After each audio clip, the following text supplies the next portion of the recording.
All right, so we went to this place. I got some video of this to make a short out of it. But when you read the comments here, fucking erected in 1788 and originally a stagecoach stop, this historic inn was believed to have been a stop on the Underground Railroad. A male and a female ghost are said to reside here, and the female is said to be constantly brushing her hair. If you've had a paranormal experience here or have any additional information about this location, please let us know. Now, this might be one of the weirdest ghosts we've seen in New England so far. I don't know about the ghost, but the comments. Pat Gray says... You know what we should fucking do? We should be like, oh, and we're joined by special guests, and I'll just blah, blah, blah from something. And then I'll just make up a voice and be like, hey, what's the matter with all these fucking people? This thing we saw the fucking ghost. She's brushing her hair. Who the fuck sticks around and watches that? Who the fuck wants to see this shit? Come on. This could be our caller. I know, right? It's a caller. Well, so-and-so, Pat Gray in the comments says he wanted to ask her out on a date, but was too scared to do it, and that is no bunch of lies.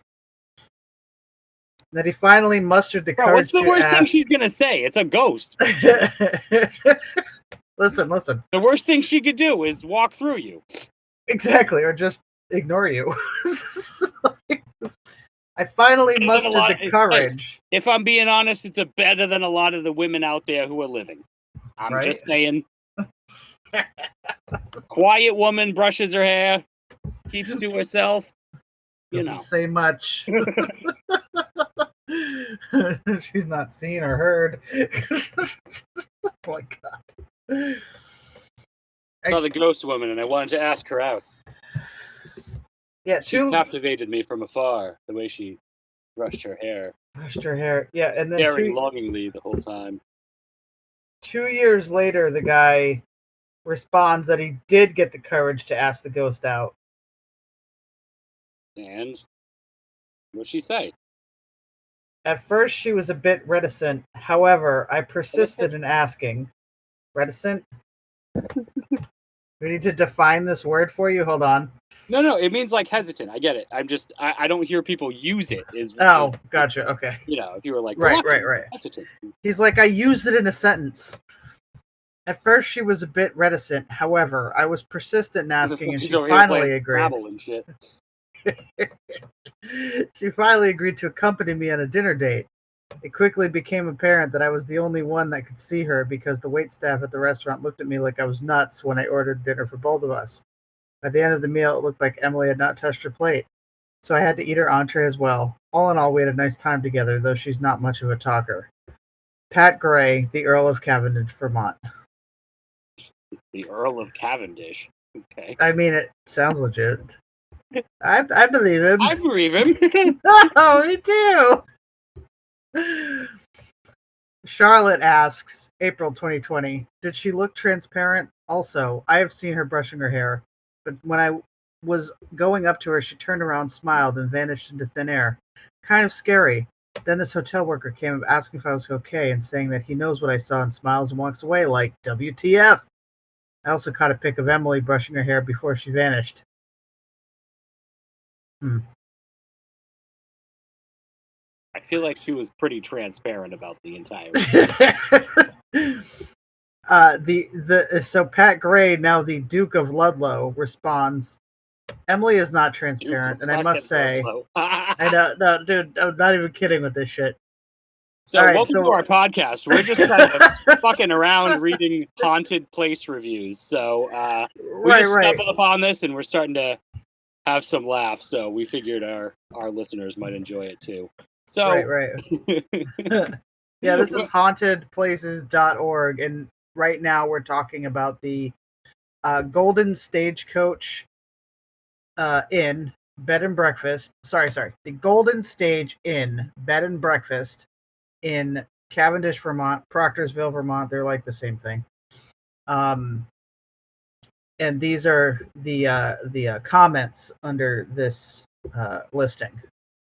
So now apparently Pat Gray, the Duke of Ludlow, has fathered a child with this ghost. And now Fired Pat a Gray's child with the woman. right. Pat Gray reports 2019. Emily and I have decided to tie the knot. She's on one heck of a gal and never complains a bit when I watch sports on TV. I really couldn't ask for a more quiet life partner. She's the one for my typos. She's the one for me, all right. Pat Gray is just going ham talking about Emily and how they're tying the knot. Good for him. Yeah, and then I mean, she's dead, but good for him. I mean, you never know where you're gonna find love. Am I right? I mean, I got it stuck between the boards. Stuff. Are you? Oh yeah, I got it stuck between the boards. They had a boy. Little Elmo was born last weekend. Now he's the squire of Ludlow. The squire, right. Bit of a downgrade. As we go through the comments, he just keeps getting, promoted. This Pat Gray. What else?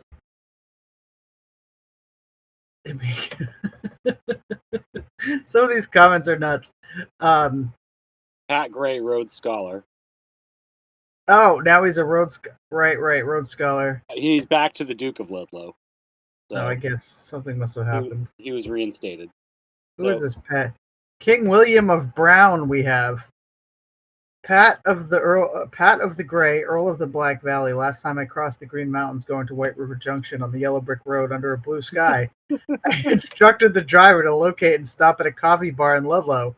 Whilst he procured said item, I entered a baker's place of commerce to purchase a famous orange pastry. With a true sadness, he explained the supply of orange had been depleted, but he had a surplus of red cinnamon caramel rolls. I bought the lot. In the transaction of currency, I noticed his nickname on his cream-stained clothing. It read, Goldie. In my mind, I reviewed all the colors I had experienced. Thus, in my daydreaming, I paid with a bill of great deal of money, and he cheated me on the change about. Without thinking, I hit him. So you see, I am the man who struck gold in Ludlow. Okay. Have you ever heard me talk about how Vermont is just fucked up, right? Yeah. This right here. Here's another one. Pat Gray. Oh wait, no. I'm done with Pat Gray. This is just bananas. All right, Pat Gray, you're fired. This is all Pat Gray. We can't just gloss over this. There's like dozens of entries from Pat Gray. This guy's some serious time. Seriously. We've experienced the most unbelievable events of our lives since we set up camp here last night on Glastonbury Mountain. We found Jim, but he's worse for wear. He mutters things about Bennington Monster, but we don't know what to make of it. There have been strange lights in the sky and even Native American visions.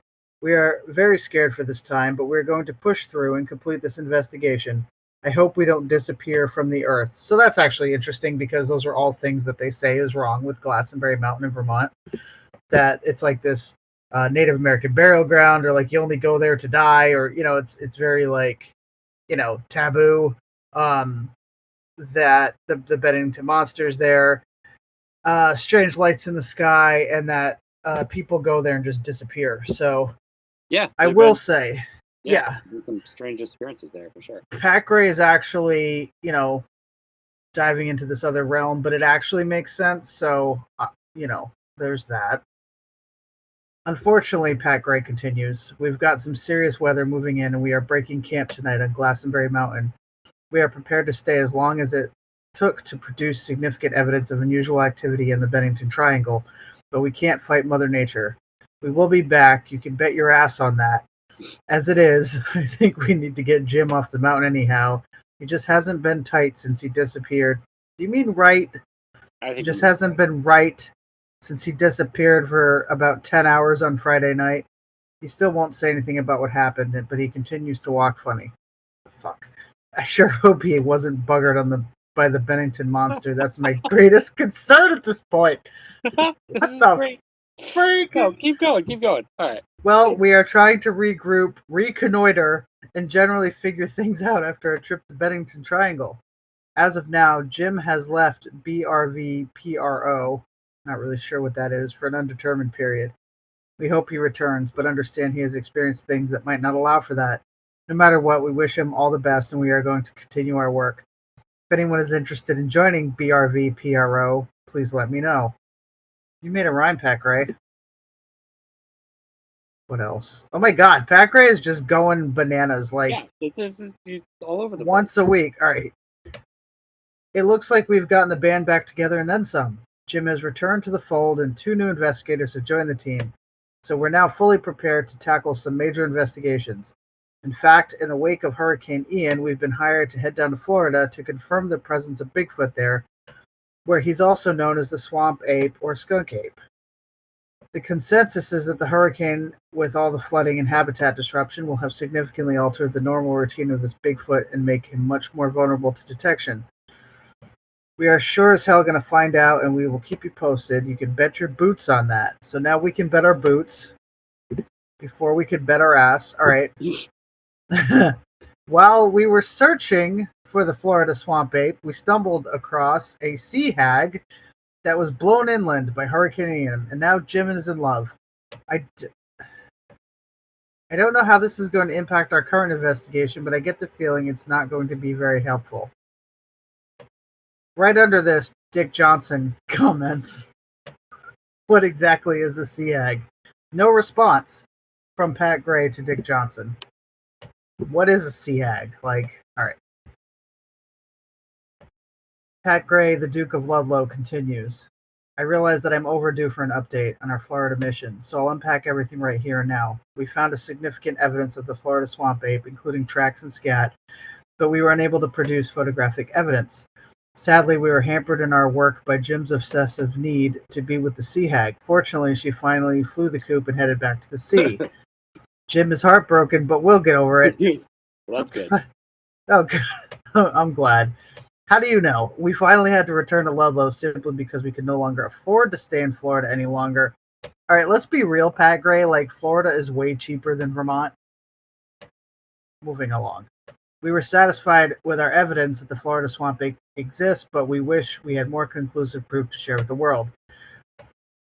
Likely story. Anyhow, we are back in Ludlow, Vermont, and we are going to continue to shed light on all things paranormal and otherworldly. You can bet your ass on that. Pat Gray, BRV, PRO, and quantum physicist. Goodness gracious. Oh, wait. Every entry is something different. The next one is Pat Gray, cryptozoologist and Millennium Man of the Year. Next one is Right. Pat Gray, rocket scientist. Right. Pat Gray, Jeopardy champion. Oh, wow. Pat Gray, scatologist. Pat Gray, ufology expert in training. Oh my gosh. And this continues. So we're not going to spoil it all for you. I suggest you get over to the Golden Stage Inn entry on Dartmouth College, adjunct professor. What the hell? Okay. All right. So let's go to another state. Oh, actually, hold on. Let's read about the Saxons River Inn. Is there anything good here? Saxons River Inn, and also the Saxons River Cemetery is on this list, which I can actually attest to. Let me tell you a quick story about the Saxons River Cemetery.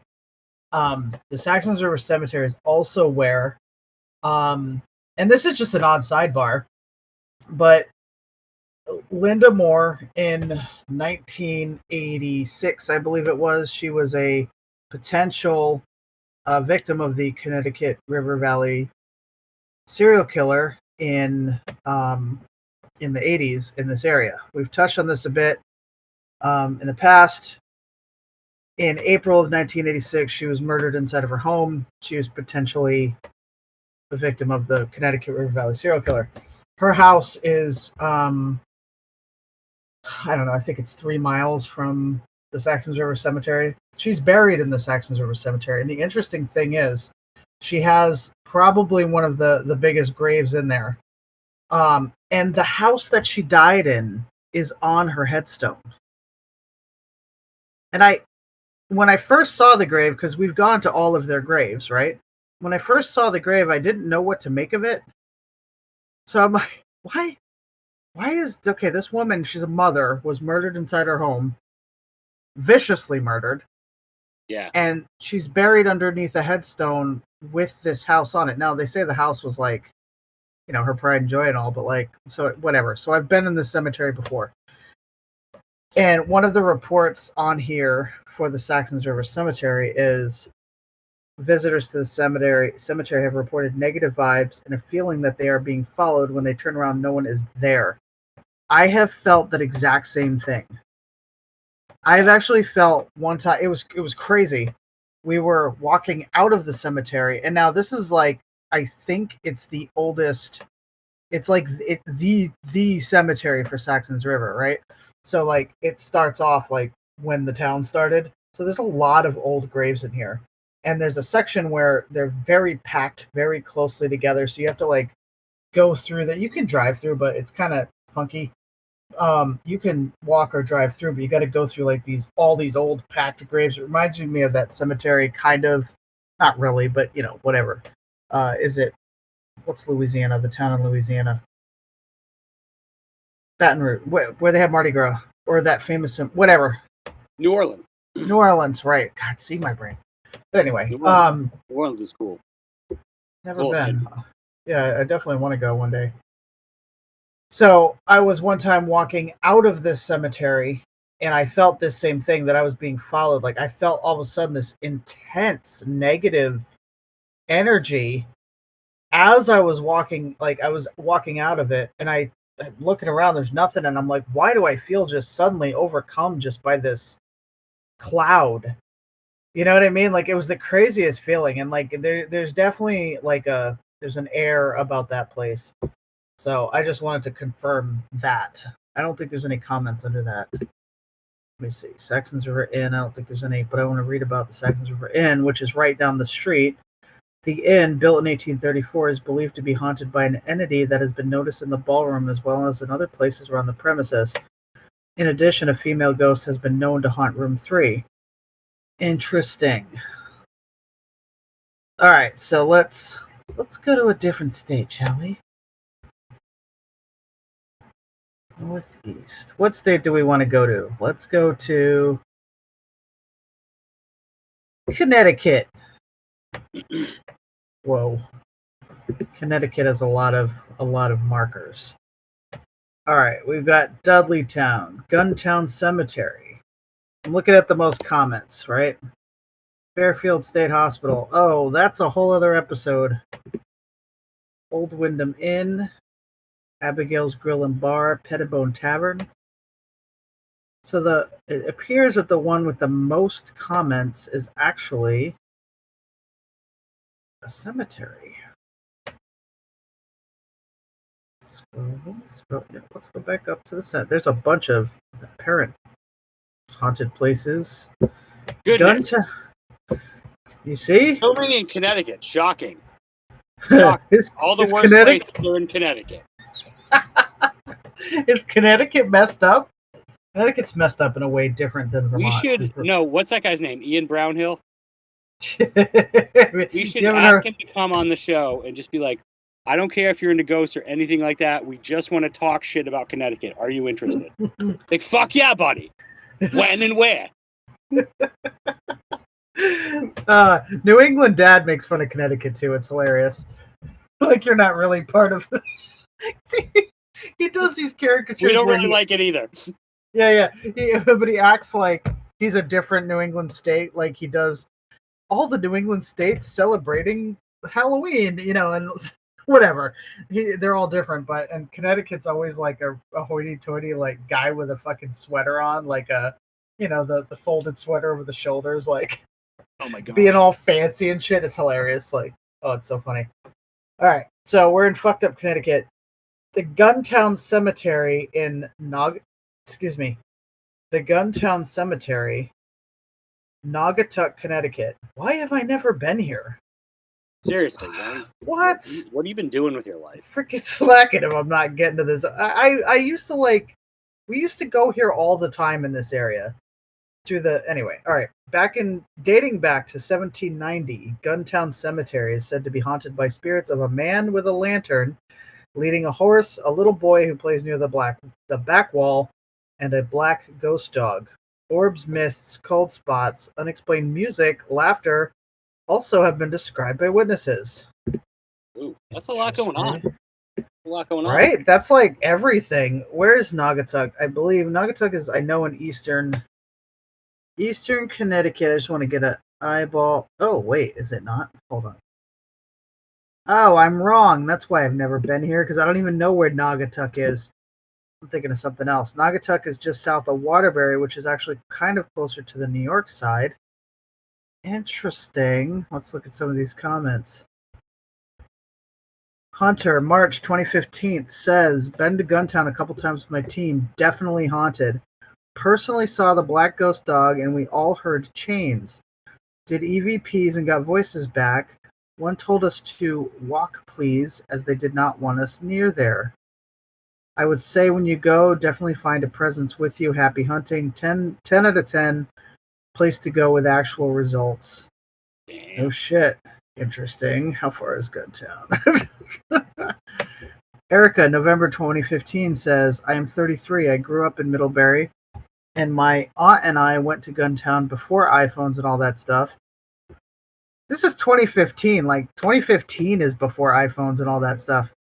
Yep. We had the old school VHS recorder. What year? 2015. That's not before iPhone.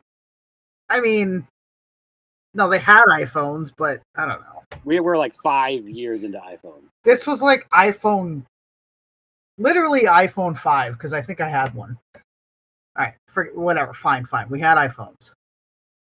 We had the old VHS recorder that you and I will say, to Apple's credit, they I took a trip and I was snapping photos like out my passenger window, out my driver's window, out my front windshield as I'm driving. Clear as day. Every single one. I'm like, look at that, a mountain over here. Click. Like, while I'm driving, just like turn the phone, click. Clear shots, clear as day. I brought a camera with me, an actual camera, and I couldn't get one shot driving. Right. Well, you know what I mean. But the iPhone, and this was I believe 2015. Anyway, yeah, it was 2015 actually. Yeah. Useless. To be clear, we are not advocating taking photos out your window while you drive. Yeah, don't do anything stupid, guy. I mean, kid, what are you thinking over here? You know, it was idling while idling past that mountain. Johnny, that mountain came out of nowhere. All right. My bad. I was sending a tweet. What the fuck? All right, they have the VHS recorder that you hold on your shoulder, and a little cassette tape recorder that my aunt pressed record and put a little doll on a young girl's grave. So we get home and reviewed the VHS that my aunt still has. There's a red outline of a man with a lantern, clear as day. And when we reviewed the cassette tape of the little girl, a little girl's voice came through saying, "Look, Mommy, talk about creeps." I was also told that Lorraine Warren will not go to that place ever again because she said that is the most evil place that she has ever been. I mean, doesn't she say that about everywhere? I don't know that she does. I mean, she finds herself in a fair amount of evil places. Well, I mean, that's true. That's true.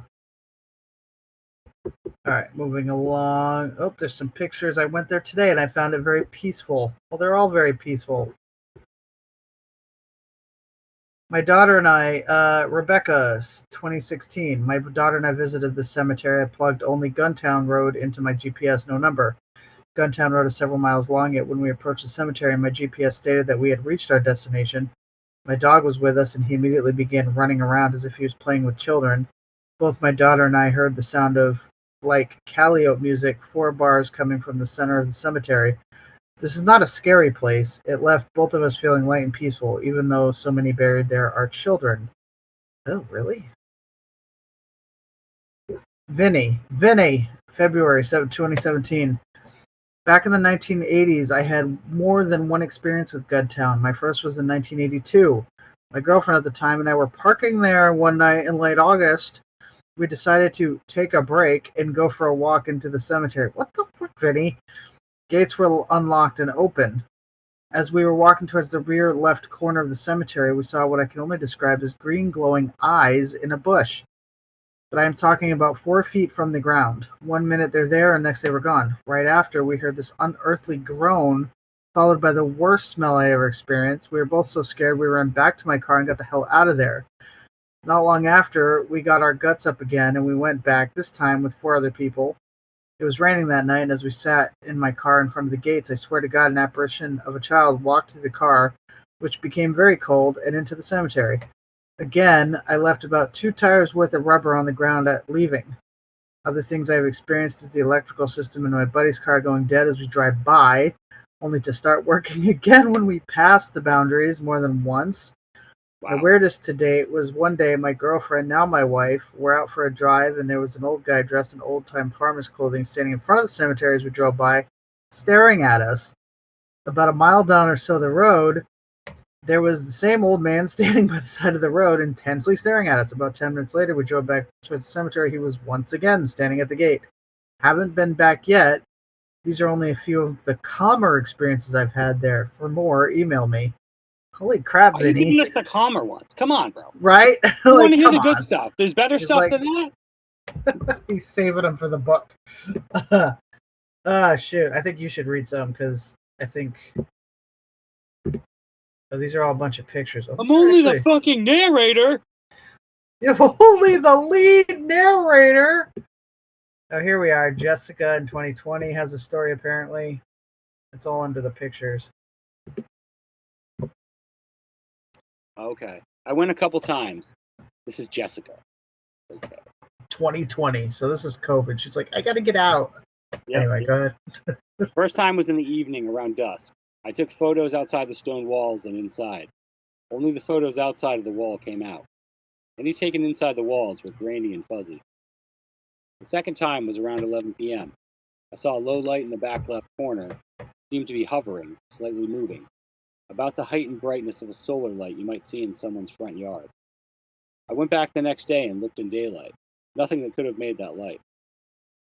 I also spoke to Lorraine Warren about Guntown. She warned that there was dark energy there. Not because of the dead buried there, but because of people that go there for dark purposes now. Interesting. That is interesting. Alberto Sancho, July 2021. Says, I went here around 2012 or 2013 with a couple of friends. I was annoyed with my friends as they were acting all sorts of scared, so I split with them. For whatever reason, I felt compelled to the back wall and brushed by some bushes when I found the grave with some kids' toys on it. I always felt strong about this experience, and it's cool to read the description now. This warrants another visit, as I rarely feel anything from any paranormal sites. Interesting. Yes. Oh, this is a good one. Jay. Went there many times as a teen. Went with friends at night and walked to the back wall. Felt and heard children for sure. Behind the back stone wall as if in the field. Oh, sorry. Felt and heard children for sure, behind the back stone wall as if in the field. Went another time years later around sunset with a friend. Parked across the street from the cemetery. Weather was calm and warm. No wind at all. I felt like a hand on the back of my neck flipped my hair. Got so spooked. Haven't been back since. Ew. Right? This place sounds freaking creepy. Sounds creepy as hell, dude. Like, and you look at the pictures, it actually looks like it's kind of up on a hill. It looks all scenic. There's stone walls. So beautiful. It actually does look nice in the daytime.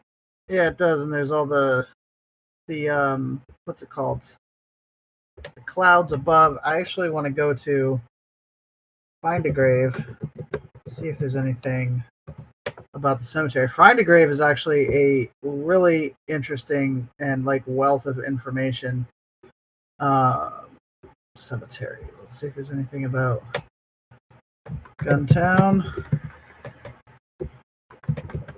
Naugatuck, Connecticut. Yep, that's the one. I mean, I can't imagine it's going to be like, it's haunted. What? Search. No cemetery found. Dun dun dun. All right. Whole new level. The equipment is malfunctioning even from here. All right. To be fair, I absolutely have experienced equipment malfunction in Gettysburg. All right. How do we feel about Maine next? Look at Maine. Yeah, Maine's fucking creepy, kid.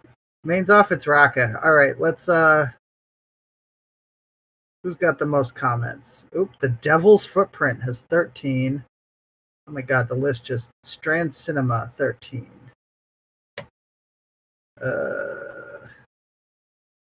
Fort Knox has 10.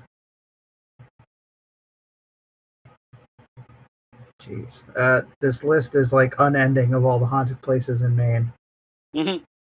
Goodness gracious. Not surprised. Not surprised. Right.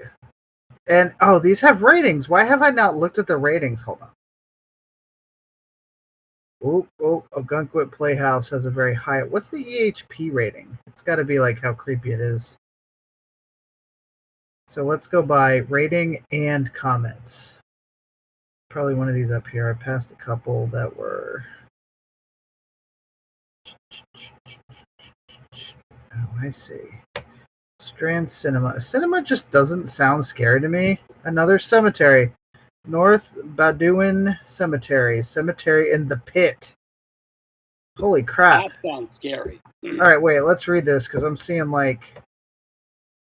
Alright, North Badouin Cemetery. Cemetery in the Pit.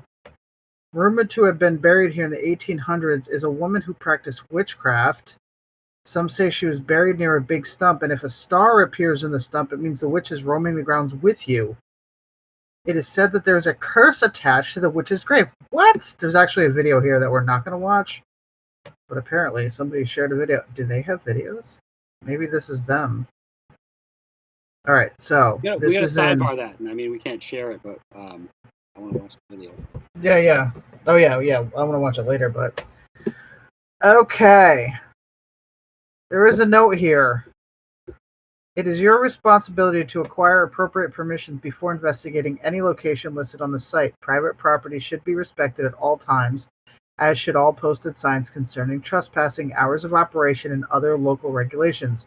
Many quote-unquote ghost hunters have been arrested because they failed to contact property owners and or local authorities ahead of time. Yeah, people, don't be stupid. Like, don't just go break into Dudleytown and record it. Idiots. It's private property. A lot of these places are private property. Okay. Mm-hmm. Okay, share your experiences. What the hell? All right. Megan, 2014. About 15 years ago, when I was a freshman in high school at Oak Hill, I heard the story of this haunted place. But with many stories that get passed down, the version I got was a little different. We all thought it was Lizzie Borden's grave for some reason. Anyways, we decided to go at night. We all left the car and walked into the dark cemetery. We were there for a couple minutes, and as all four of us approached this unmarked grave, the lights on the car turned on. Keys were in the front driver's seat, and we all knew that. Completely freaked out, ran back to the car, taking it as a warning, and left immediately. The sight of the old tavern, one time I dared a friend to ring the doorbell, the only light on in the whole place. As soon as she ran back to the car, the door locked. Wait, what the hell? The door of the locked home flew open with no one there. We sped off like bats out of hell. Definitely a haunt. Jeez. So, lights on the car go on, then get into the car. I don't know. I feel like I would be afraid to get in the car. Brandon responds with, I used to live down the road. One of my friends at the time and I just met, once moving there, lived on the road right after the cemetery, taking a left. He had a birthday party. We visited the cemetery at night. It was weird, but nothing too out of the ordinary because I can't remember much. Why would you even comment this, Brandon? I have nothing to offer to this conversation except that I want to feel relevant because I used to live there. All right, thanks. Moving along. Kristen, October 2014. I've been here many times and asked many people about the witch. The legend is about a girl named Lizzie Lidston, who was an 18-year-old witch. Her family, ashamed of her practices, had her hanged. Before she died, she cursed the area that they would bury her in. Scared that the curse may actually come true, her family buried her outside of their plot in the woods. As many years passed, the trees around her grave grew in a perfect square. They even tried removing the trees a few times, but they still grew back the same. Those who enter the trees are said to be cursed. A while back, there were 3 guys who attempted digging her up, and the following week, they all died in car accidents. I'm not sure if all of this is true, but these are some of the many stories I've heard about Miss Elizabeth Lidston. Interesting. See, that's a story. So these are why I like reading comments, because you learn things about local areas that, like, you just may not know, and that's interesting. Is this Elizabeth Lidston a real person? Is this a real story? Was she like really hanged for being a witch by her family? Like, what's up? All right.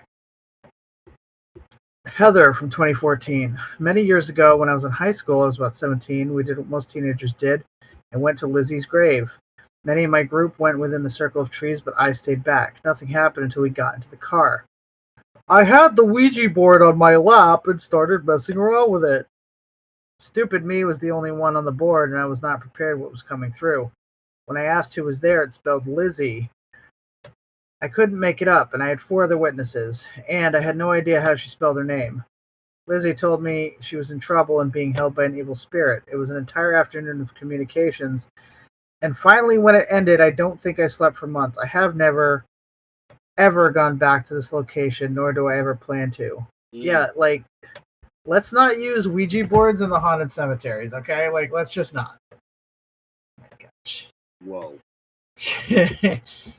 Kevin, Can you not? Can we not? Who brought the Ouija board? Oh my god. Dogs and cats living together. Mass hysteria! Exactly. To quote Ghostbusters this much. There's never too much. There's not enough quoting of Ghostbusters. Too much, Chase. Too much. There just isn't. Ouija board, what do you want? Okay. Kevin, April 2016. Was there today, had my Cocker Spaniel in the car, and he would not get out.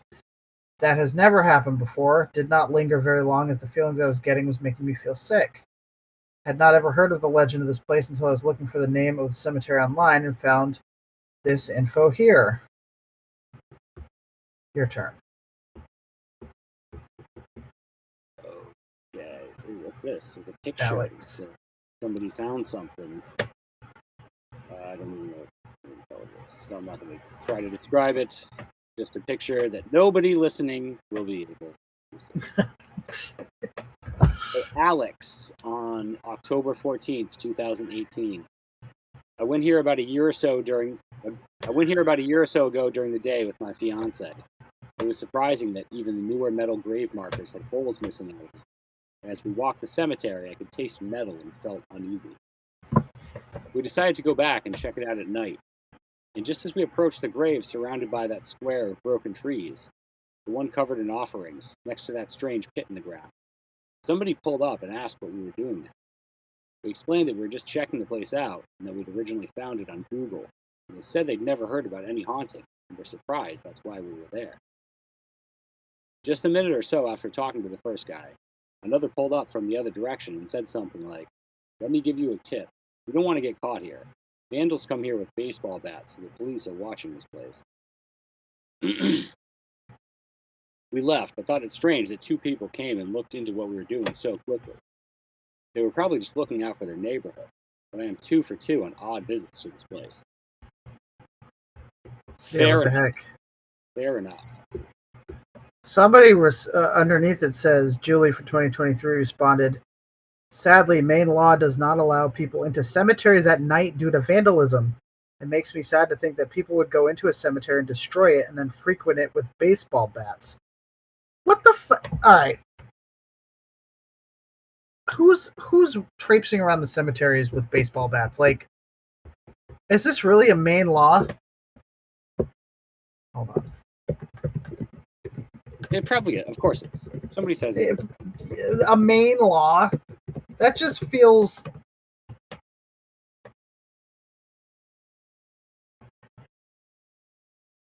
I don't see any laws about this. Oh, but we do have maincemetery.org, a guide to Maine cemetery laws.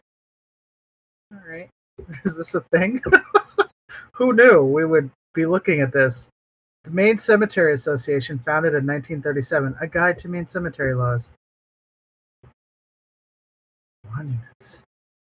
Oh my gosh, this is...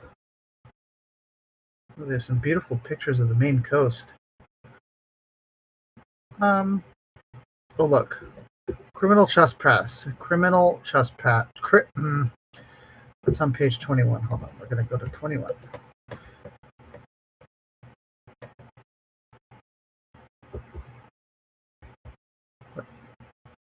It's not.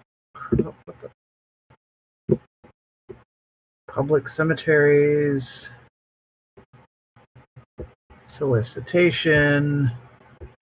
Okay, I'm seeing nothing about Maine's law about not going in cemeteries at night. Janet, or whatever your name was. Because that's the thing, right? Like, I've legit gone into cemeteries at night, like, since as far as I can remember. Not for any reason, but just for, like, when I used to take walks at night. I don't do that anymore just because I can't, because I have kids. But anyway, I used to walk through the cemeteries because where I used to live had a bunch of cemeteries. So I would just go. And, like, sometimes when I met my husband and we started going to cemeteries for other reasons, like because we are crazy and go to crazy haunted places, and I started taking pictures at night, we just go to the cemetery at night. Like, we're not doing anything. We're just taking photos and having a cigarette. You know what I mean? Oh, wait a minute. Oh. Hold on. Hold on. Criminal trespass. Maine Criminal Code. This is a criminal offense. Offenses against public order. A person is guilty of criminal trespass if, knowing that that person is not licensed or privileged to do so, that person enters or remains in a cemetery or burial ground at any time between half an hour after sunset and half an hour before sunrise the following day, unless that person enters or remains during hours in which visitors are permitted to enter or remain by municipal ordinance, or in the case of a privately owned or operated cemetery by posting. Violation of this paragraph is a Class E crime. Oh my gosh, it's true, Janet. So now we know. No person may intentionally or knowingly destroy, mutilate, deface, injure, or remove any tomb, monument, gravestone, mark, or other structure placed or designed as a memorial for the dead, or any portion or fragment of any such memorial, or any fence, railing, curb, or other enclosure for the burial of the dead. No shit. Illegal possession or sale of gravestones, is this a thing? I'm not going to get into this, but now we know. You don't go into cemeteries at night in Maine. It is literally a criminal offense. No shit, huh? All right, moving right along. To be fair, Your Honor. Your client grandstanding at the highest level. The ordinance to ban people from cemeteries in the evening is completely unconstitutional. As well as a black eye on the face of our culture. Black eye. I urge ladies and gentlemen of the jury to reconsider. Anyway, I'm to reconsider. No, I mean, it's a law. It's a law, but it's kind of unconstitutional. You know what I mean? It's like, okay, well, I can't, I mean, that's not really what this episode's about. Hold on, wait a minute. Oh, Hotel Viking. Let's see that one. Hotel Viking. I've heard about the. Oh yeah, so now we're in Rhode Island. We're gonna look at some Rhode Island. Hotel Viking. No, wait, hold on. Let me see if there's any with more comments, because there's like, do people not? Oh. Of course, the Conjuring House is on here with the most comments. Actually, no, the Lad School has the most comments. Oh shit. Okay. Hold on. Oh wait, go to that Crescent Park one. Crescent Park. Hold on. Wait, Fairfield Inn. It's a La Quinta in Warwick. It's like this random La Quinta hotel. I'm just checking on. Okay. So, what'd you say, Crescent? Where do we go? Wait. First, let's start with. There's so much there. Oh, the carousel? Hold on. Let's go to... We can look at... Slater Mill, we know, is haunted. Where did Viking go? Hotel Viking. The Hotel Viking is believed to be haunted by a ghostly group of partygoers. At first, guests complained about the noise of a great party in the night. Heard above one of the ballrooms, a space used for storage. But after renovations, the location of the spectral party seems to have changed to the hotel's lower levels. Cold spots, flickering lights, moving objects, voices, and footsteps are among the eerie experiences also reported throughout the hotel. interesting. So people are like, "Can you tell those people in room blah blah blah to be quiet?" The Hotel Viking is 1 Bellevue Ave, Newport, Rhode Island. It is in the literal center of historic Newport. All right, Emily, 2015 comments. There are 2 little girls in black dresses that stand at the end of the hallway on the first floor. Scariest thing I've ever seen in my life. I wanted to cry and run away. I was so scared. I mean, The Shining, or is this something else? Well, it sounds like The Shining. Kind of sound. Although they weren't wearing black dresses, but you know, does this happen frequently? Is this a thing? Or all right, Lynn from. It could have happened at, another hotel. Who am I to say? Yeah, I mean, it could. Sure. I mean, anything's somebody else possible. said that. What, At the end of the first floor corridor, you'll find 2 tiny girls dressed completely in black. What? This is the scariest thing I've ever seen. The level of fear I felt made me want to cry and escape. Whoa. Jeez. All right. I'll be quiet. So, Lynn in 2017 says, about 10 years ago, I stayed at the Hotel Viking with my then husband for Valentine's Day. That night, we went to sleep. I woke to what I heard was a loud party going on at the foot of the bed. What? Like in the room? Once, or just at the foot of the bed? Once I opened my eyes, everything was silent. It honestly sounded like there was a party right in our room. I thought it to be strange, but dismissed it. Months later, I was reading a book on haunted places in Rhode Island, and as I was reading about the Hotel Viking, I just about fainted. I read that guests have heard party going on in the middle of the night, not knowing about their experiences. I was no longer dismissing the ghost party that I heard that night. That's crazy. And the interesting thing about these comments is that the Hotel Viking is like, now, okay, I don't mean this to like discount anybody at all. But the Hotel Viking is like, I don't know, they're like really freaking expensive. Like it's like, what even is I don't even know what their rates are. Like that's what it is. Like I don't even know how much they are. But like, having been in Newport for a good portion of my life, I'm very aware of what goes on at the Hotel Viking. Hold on. Let's do. Hey, I'm just trying to get a quote on a room. Oh, yeah, here we go. All right. Newport guest room, $431 per night. Suites, $552 per night. Manor, not sure what that is, $422 per night. Accessible guest rooms, $431. So these rooms, and like it is July. This is midweek. So if you stay here on a Saturday, let's do July 19th. Let's get a quote for that.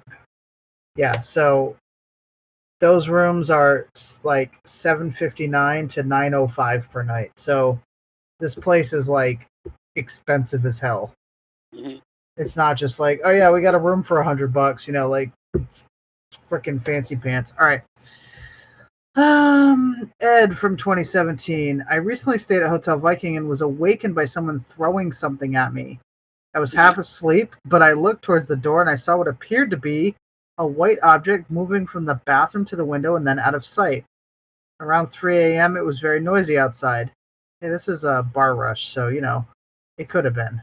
When I looked out the window, I saw no one. The temp was in the single numbers outside. I mentioned the noise going on out front, but was advised the party was over early. Huh, so you called the front desk and they're like, go to sleep, sir. Damn. All right. What was the other one? The Crescent. That's only 5 comments. Were like, these places are legit. All right. But the where'd you go? The Crescent Park Loof Carousel. Yeah, I want to see what people said about that one. Let's see. I was there recently. Crescent Park Loof Carousel. The century-old Charles Loof Carousel, a.k.a. Crescent Park Carousel, was once part of an amusement complex and ballroom.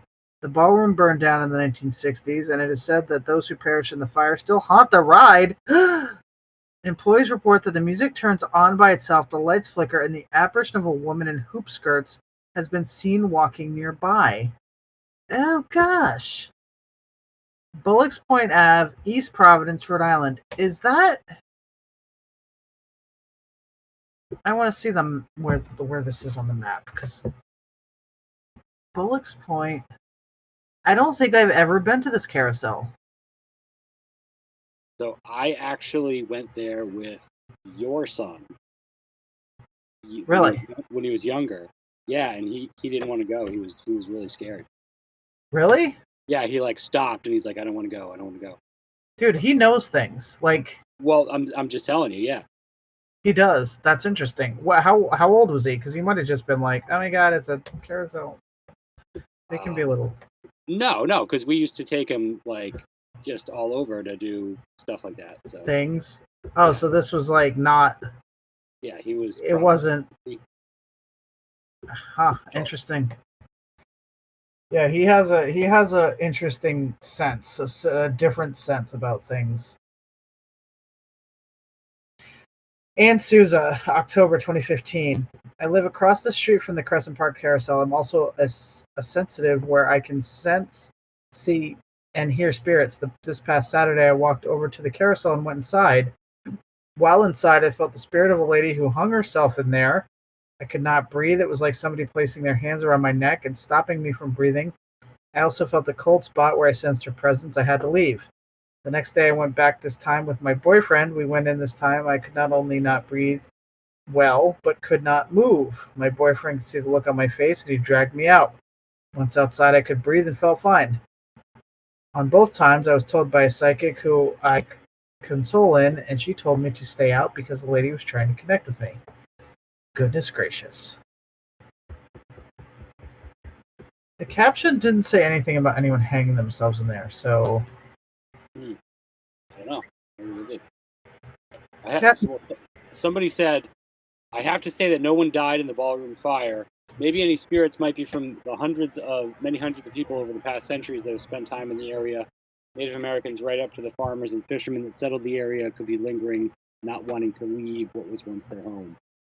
Maybe there were people that have perished in the 38 hurricane or souls that were drawn to the park. I mean, I don't know who this person is.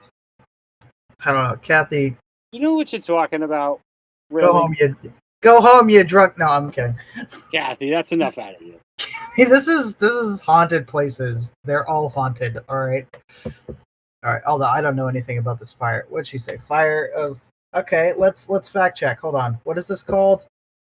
Charles Loof. Frickin' carousel. It's spelled funky with 2 F's. Carousel. Fire. Was there indeed a fire? Let's see what Google says. Google. 1888. Charles Loof, one of the nation's first great carousel artists. Is that a thing? Oh. There was a fire. Hold on. That's somewhere else. Oh, wait, hold on. I didn't put in Rhode Island. Okay. Declining attendance in the 70s forced the park to close. It was cleared for housing development.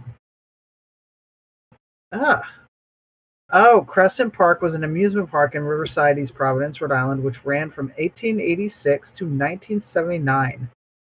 The park was known for its Rhode Island shore dinners, the Alhambra Ballroom, and its Midway. Declining attendance during the 1970s forced the park to close. The land was cleared for housing development. The only remaining amusement ride is the completely restored 1895 vintage Crescent Park Loof Carousel. Okay. It is so there's an amusement park. So there was also Rocky Point nearby. Like, how many amusement parks were there? Interesting history. Okay, so we got the carousel. There was a fire. Okay, the park was damaged by the 1938 hurricane. The pier and the Comet roller coaster sustained the most damage, but were subsequently rebuilt. 3 years. Okay, the park exchanged hand in 1966. Was bought by bought by three Providence investors, Melvin Berry, Max Sugarman, and Joe Paulino Sr. 3 years after the purchase, on September 2nd, 1969, the Alhambra Ballroom burned down. God. I don't know if anyone died there, though. Maybe Kathy is correct. Oh, wait. Part of the Midway was destroyed by fire in 1980. The Shore Dining Hall burned down in another fire in 1984. So I don't see anything about a fire in the 60s, however. Maybe there was no death by fire. Okay, Kathy, you might be correct. Still, this is Haunted Places. Kiera, 2016. So once I was at the carousel, just, riding the carousel, and I saw one of the popcorn bags move, and I saw no one there. I looked around for the manager, and he said, "I know this happens all the time. I apologize." I had one more ticket, and so I used it. It was the last ride of the night. While I was riding the horse, I found a weird photo that I've never seen before. It was of the old ballroom burning down. I quickly got off the ride and left. Whoa. What the hell? So that escalated quickly. I know, right? All of a sudden, she's like, yeah, so I was just there hanging out. And then suddenly I found a photo of the ride burning down and I ran. Okay. Shit. I live in the Carousel apartments. I hear whispering and caught stuff in my camera. All right, bear with me. The spelling gymnastics I have to do to read this comment are fabulous. It's like a circus itself. Okay. Joanne from 2016. I live in the Carousel apartments and hear whispering and caught stuff on my camera. This is a very haunted. These buildings, all four of them, have many ghosts. People have died and... What? 3 days before anyone knows I love living here. They don't bother me. Okay. Thanks, Joanne. Do you want to do more in Rhode Island or go to a different state? What time is it? 12:16. Actually, let's go to a different state. So we've done Connecticut, Maine, Rhode Island, and Vermont. So, New Hampshire. Let's do New Hampshire. We've got the most haunted places in New Hampshire. Ooh, Plymouth State has a lot of comments and a high rating. Ooh, Kimball Castle. I've heard about Kimball Castle. Franklin Pierce College. The Manor. Ooh, do we want to do a college? I don't think we've done a college yet. Sure. Let's do... I'll take haunted colleges for 500. Okay. Franklin Pierce College, The Manor, Peterson Hall. Franklin Pierce College's The Manor, aka Peterson Hall, was once a brothel run by Edna McGinnis. Her large portrait is said to still hang in the stairwell leading to the second floor. Edna's apparition has been seen looking out the window, and a piano has been heard playing, although there is no one on the premises. So it's a brothel, so some craziness went down there. All right, 20 University Drive, Orange, New Hampshire. Oh shit, huh? Orange? Okay. 12 comments. Justin from 2016. I work at night at Franklin Pierce University. Today, at 3 a.m., I was cleaning the manor. First, I was on the second floor, and I heard what sounded like furniture being moved upstairs, but I assumed it was the heat kicking on. Continue my rounds, finish with the second floor, and hop on the elevator to the third floor. As soon as I get off the elevator, I get started on my work. I hear the elevator go to the first floor, at which point I hear the ding and their doors open, which will only happen if you hit the call button. At which point I hear it start coming up to the third floor. I won't lie, I got a little anxious and shut the door rather hard to continue my round to the next area.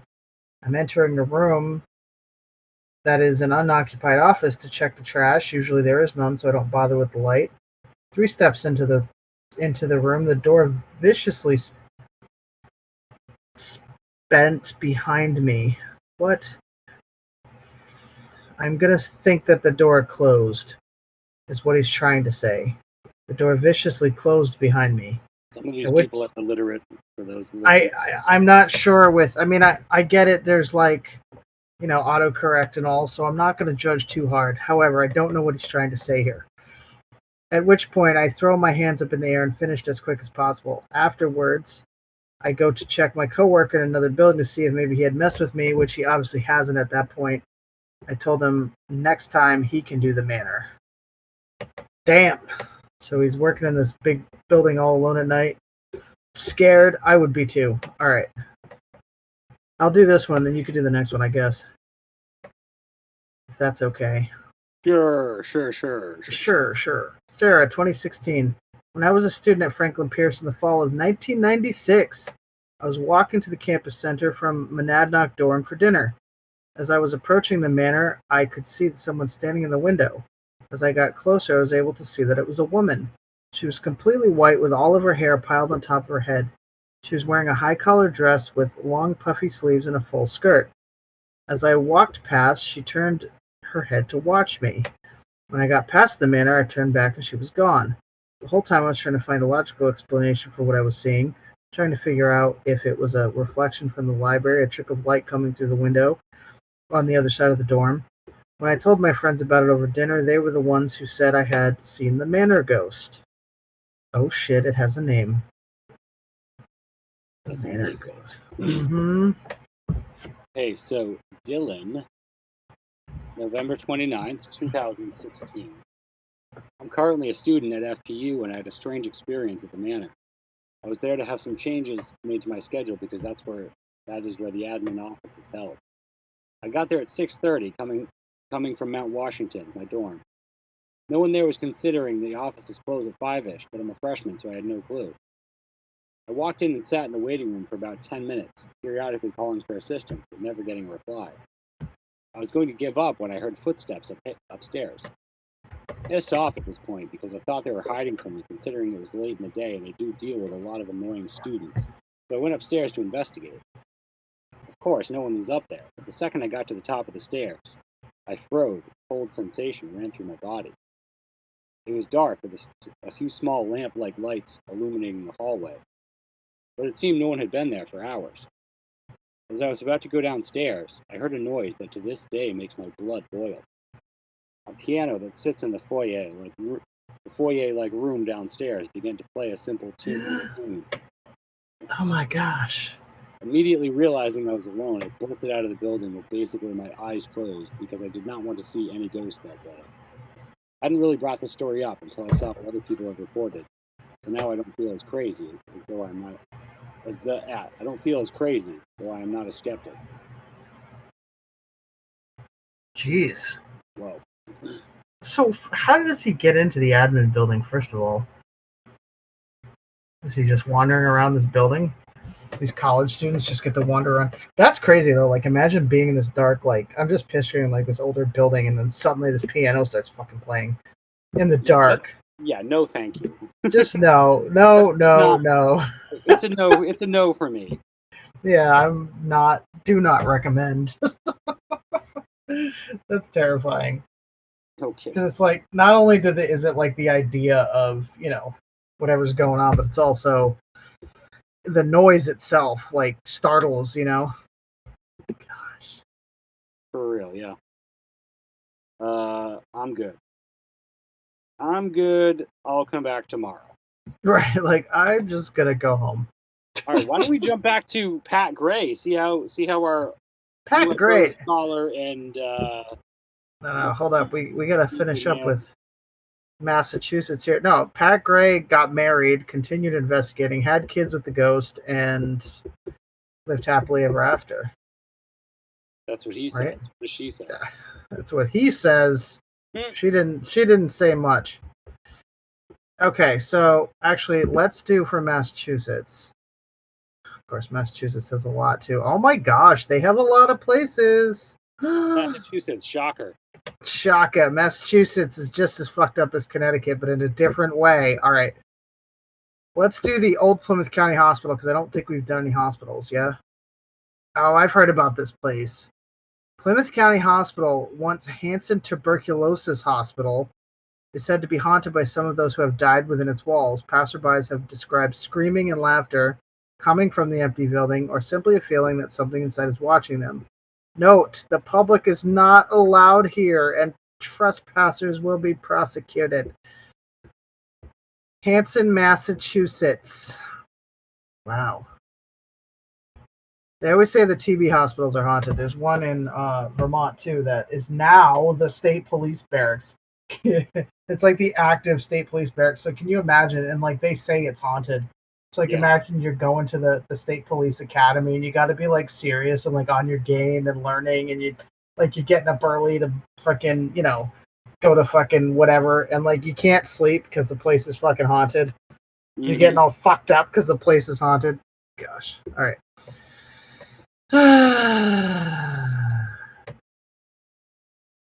Someone says, yes, it is haunted. Okay. All right. Good. Ooh, there's a lot of... Ooh, there's some, like, personal banter going. Hey, I saw your text. I think I used to live near you. We went to the same school. Oh, yeah? Okay, cool. All right.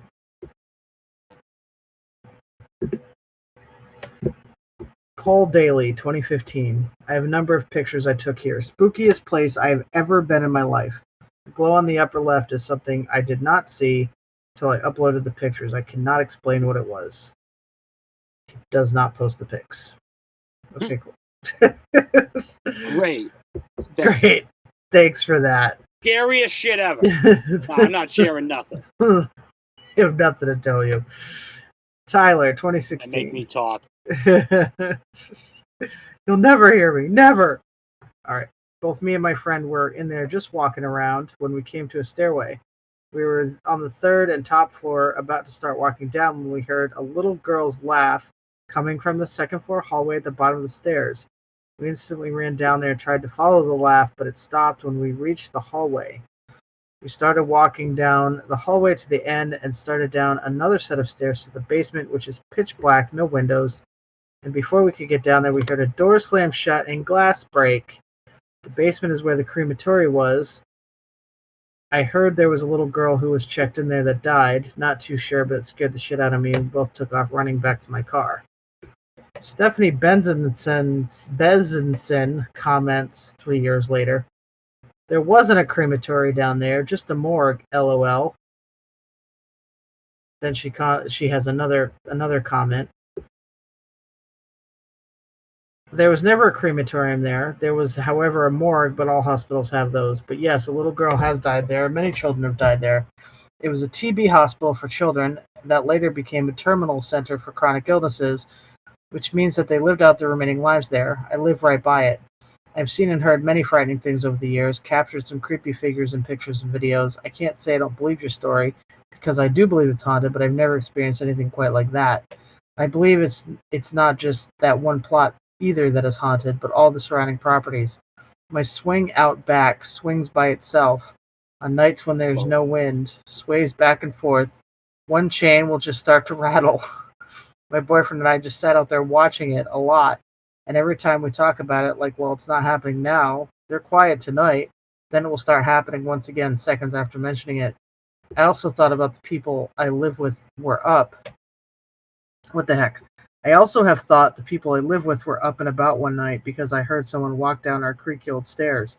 I started walking down when I heard what I thought was one of my housemates sitting down in the bar stool at the counter. I was confused because no lights were on, but I still kept going down anyway. Once I got down there where the stool was facing towards the staircase at me and no one was sitting in it. I ran for the light, double-checked no one was down there because there was no way I had mistaken hearing all those sounds. A couple little sounds, sure, but this was constant, very active noise.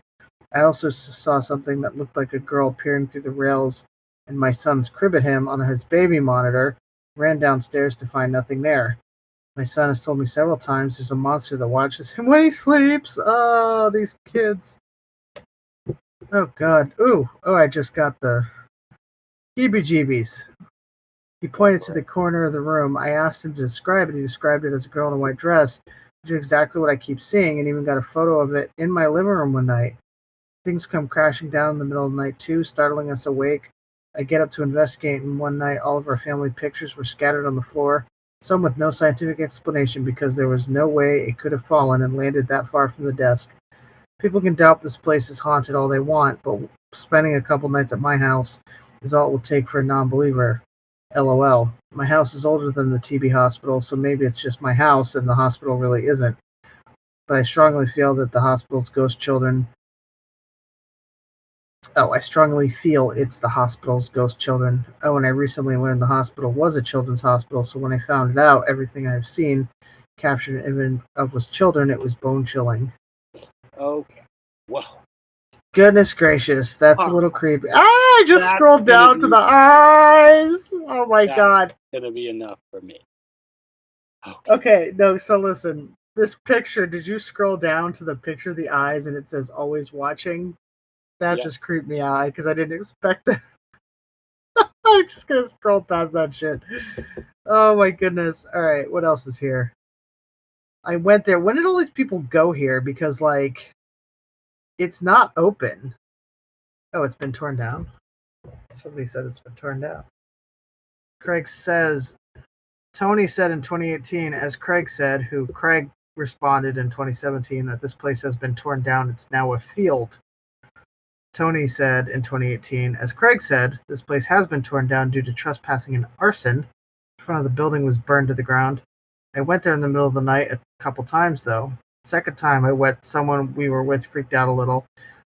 She wanted to leave, so we didn't explore much, but the first time, we saw as much of the building as we could, all the way from the basement to the top floor.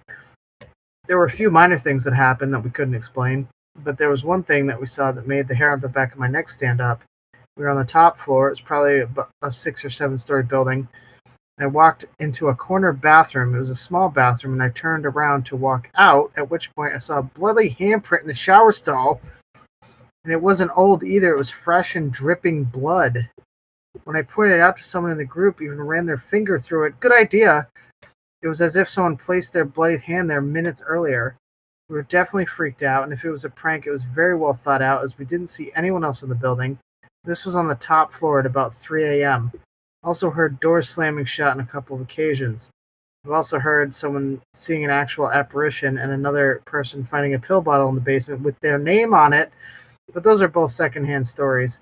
In conclusion, it was an interesting place, and I was happy to check it out before it was demolished. Jeez. That's not something I'd want to experience. No kidding. Jeez. Alright, well, that's kind of it for that. Where are we at?